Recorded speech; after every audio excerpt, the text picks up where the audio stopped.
Bem-vindos ao nosso podcast diário. Sua audiência é nossa maior motivação.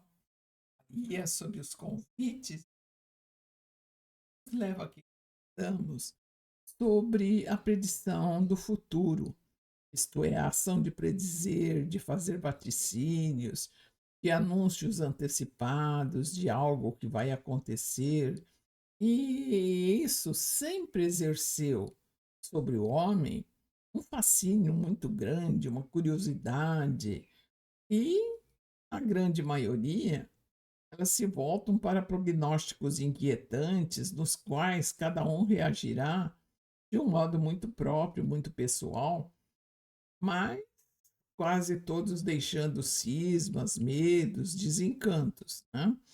E é muito essa busca, essa predição do futuro, mudou muito pouco desde a Idade Média até agora, em nossos dias, na atualidade.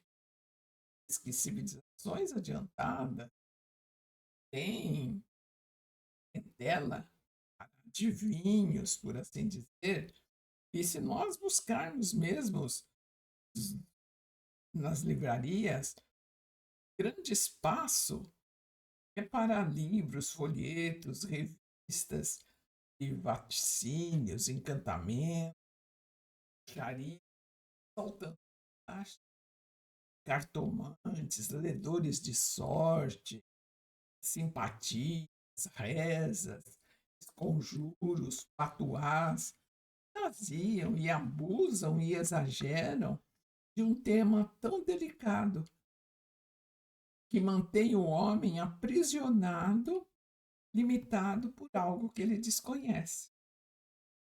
E se nós buscarmos no Espiritismo, nós vamos encontrar a mesma investida em que criaturas incautas e inexperientes, mas, sobretudo, desconhecedoras do que é doutrina espírita, procuram médium ou usam a mediunidade para engrossar essas ideias supersticiosas, de buscar respostas, de buscar o que se deva ou não fazer em relação a objetivos e excentricidades que lhes são próprias.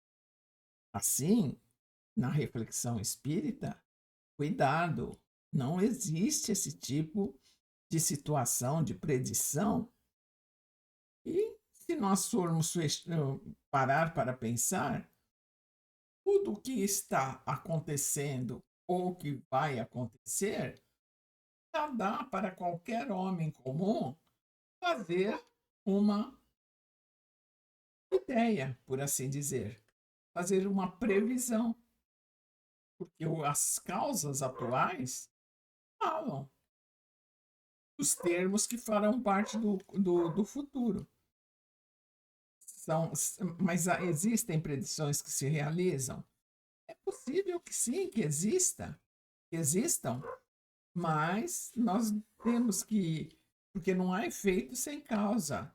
Embora em meio a tudo isso pode haver muitos interesses particulares, né?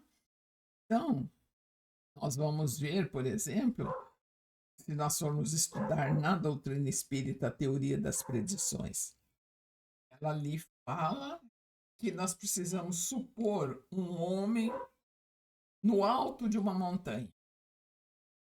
E no alto dessa montanha ele tem uma vasta visão da planície, do que há lá embaixo. Ele abarca com um golpe de vista os acontecimentos todos do terreno, começo ao fim da estrada.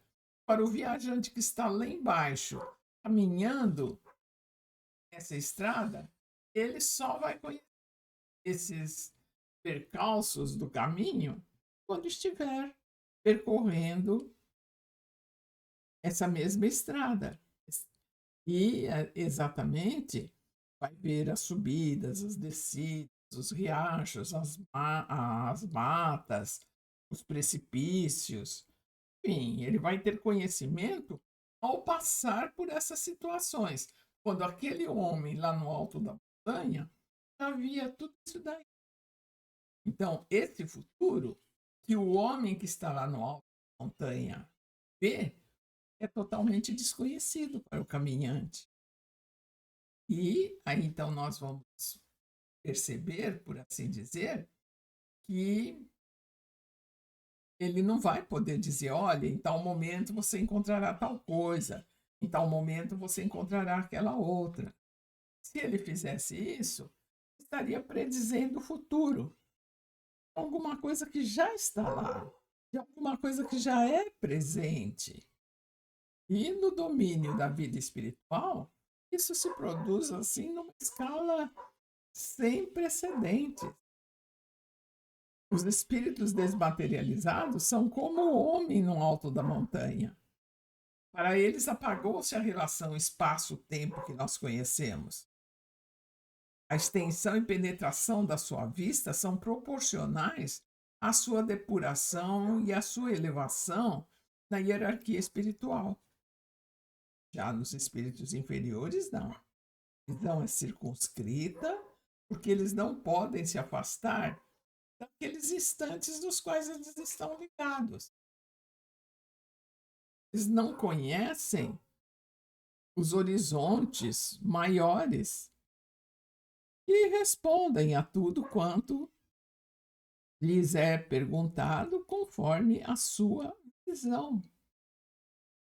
Porque a materialidade do seu perispírito esconde aqueles detalhes que o homem da montanha via, mas que para ele, além do momento presente, é como se ele estivesse envolto em uma névoa que encobre os horizontes.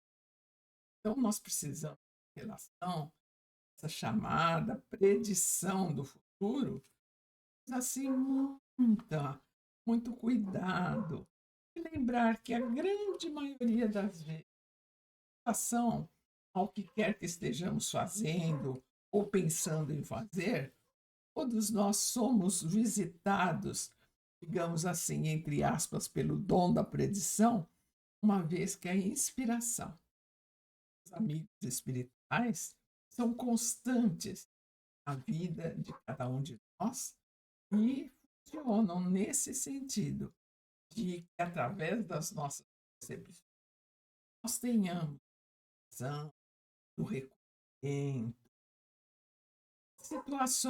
as situações se tornem assim bastante claras, que fomos criados para a felicidade e não há para o Espírito Santo uma predição para o mal, mas sim os acontecimentos que fazem parte da vida de cada um, que está a pedir de cada um também a vitória sobre esses momentos difíceis nas forças que cada um traz em si.